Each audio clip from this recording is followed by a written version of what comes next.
Let's shift gears here. And we've been talking about the controversy surrounding Trump's visit to Arlington National Cemetery this week. It's become a real campaign flashpoint. And Charlie, you have a new piece for The Atlantic with the title, Trump Dishonors Fallen Soldiers Again. And in it, you write in part this. On Monday, Donald Trump visited the sacred ground of Arlington National Cemetery, where many of America's war dead are buried, and he posed for photos. In the strangest of these pictures, the former president is smiling and giving a thumbs up by the grave of a Marine. It's an image of a man who has no idea how to behave around fallen heroes. The event was supposed to be respectful and private.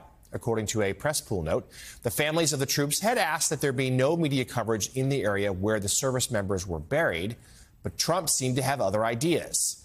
It's hard to see Trump's visit as anything but a campaign stop intended to court the military vote. By now, Trump's use of the military as a prop for his own ends should surprise no one. Despite his vigorous avoidance of military service, Trump has a long history of denigrating the service of others, even as he poses as a defender of the nation's military.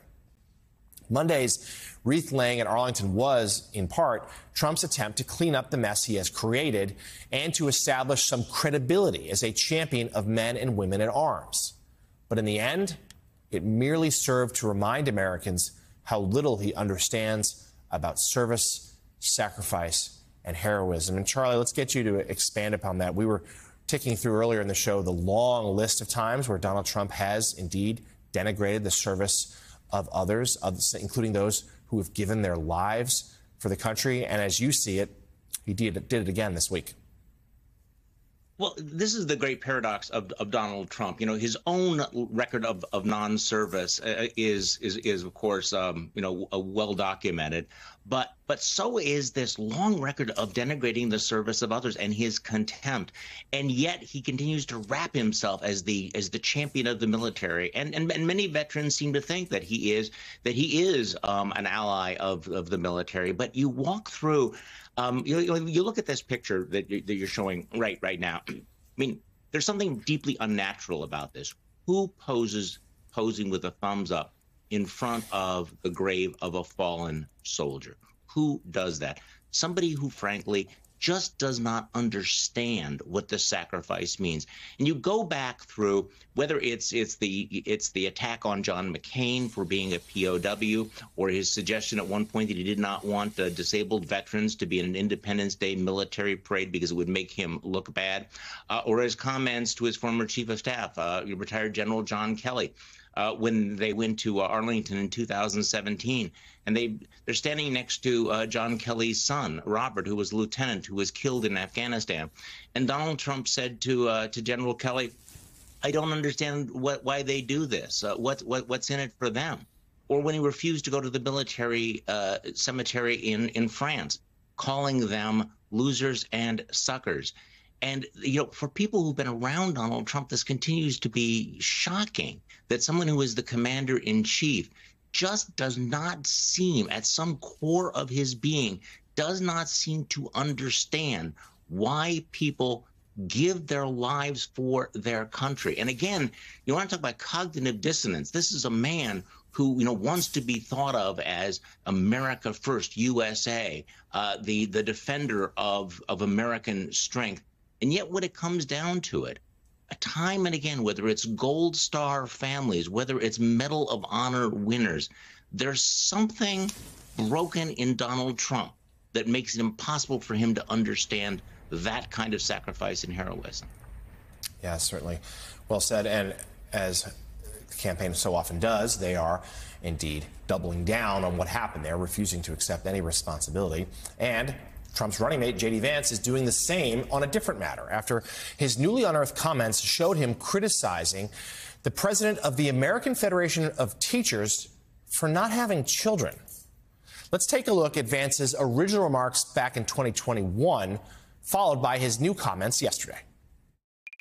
So many of the leaders of the left, and I hate to be so personal about this, but they're people without kids trying to brainwash the minds of our children. And that really disorients me and it really disturbs me. Randi Weingarten, who's the head of the most powerful teachers union in the country, she doesn't have a single child. If she wants to brainwash and destroy the minds of children, she should have some of her own and leave ours the hell alone. Do you think that childless adults can serve in leadership positions, and why is not having kids anti-family? Oh, absolutely I do. I mean, look, my kids go to a Catholic school. There are a lot of Catholic nuns. There are a lot of people who aren't Catholic, who don't have kids, who are great people. And certainly we think they can be leaders in society. If you look at the actual thing that I said, again, first of all, Kamala Harris is trying to resurface the cat lady thing because they don't have an actual campaign to run on, and they're terrified of the media, so they're putting these hits out there. I said the leaders of the left, and I didn't criticize Randi Weingarten for not having kids. I criticized her for wanting to brainwash mine, and that's exactly what she has done using her leadership, is from mask mandates to all of the woke stuff in schools. Okay. I just said if she wants to brainwash anybody's kids, she ought to have her own and leave mine alone, and I still believe that, by the way. Weingarten responded to Vance's attacks in a statement yesterday, writing, "It sure seems like Vance lacks an empathy gene. Thank goodness he's not a teacher. He doesn't get that you don't have to be a parent to care about kids, our neighbors, our communities, and our country." This, of course, is not the first time Vance has criticized families without children.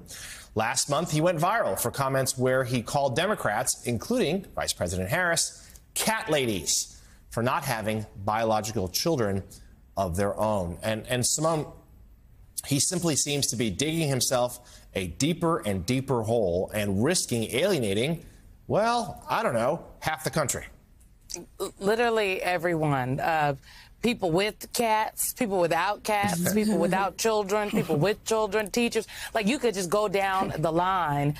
You know, there are multiple things that J.D. Vance is doing here, right? I think first what he is doing is he is trying to he's trying to paint a picture of the other for people who are Democrats or a part of the left, right, in this country, for the base members of the Republican Party apparatus. And if you other someone, it is very easy for folks to then believe and treat them less than human because you have othered them. When you do not see someone's humanity and when you do not speak to someone about as though they are a fellow human being such as yourself, this language that we hear from Donald Trump often that talks very negatively and poorly about people and goes to the very heart of who we are as American citizens is very easy to espouse. But I think the second thing he is doing is something that is quite more sinister. There is a movement within the Republican Party apparatus that says women specifically, they are there to birth children. I mean, you look at the South Carolina State Legislature when they were debating some of the most recent bills, their abortion bills, and legislators went to the floor, male legislators, by the way, and said that, yes, women are here. I understand that, you know, women could die, but they are here to give children. This is what many of them believe, and it sounds like that's what J.D. Vance believes. This is a bad strategy because it doesn't speak to partisan language when you're talking about women and children and people within this way. This is anyone, regardless of who you voted for in the last election. And it's not smart. And I'm tired of hearing it. I'm tired of hearing it. It is offensive. I continue to believe it is insane. And J.D. Vance is going to have to answer for his comments. And Donald Trump is going to have to answer for J.D. Vance's comments because they are a ticket. And that is how this works. Molly, your take. Certainly, J.D. Vance will have to, we'd assume, answer for those comments when he squares off with Tim Walz in the VP debate in a few weeks. Yeah, that's going to be a debate, a really interesting debate. I have a lot of children. I mean, I feel like I don't think those guys like me. I mean, it's a kind of, I think it's, it's a shorthand for that women don't belong working, they belong having children, right? I mean, I think that's what this is about. And, what the second wave feminists did was show us that women can have children and have jobs and be in the world just like men. And I think that's a really important message. And when you see Harris and Walz out there on these bus tours, talking to students, talking to people, the idea is that women can have lives just as full as men can. And I think that's a really important message. Yeah.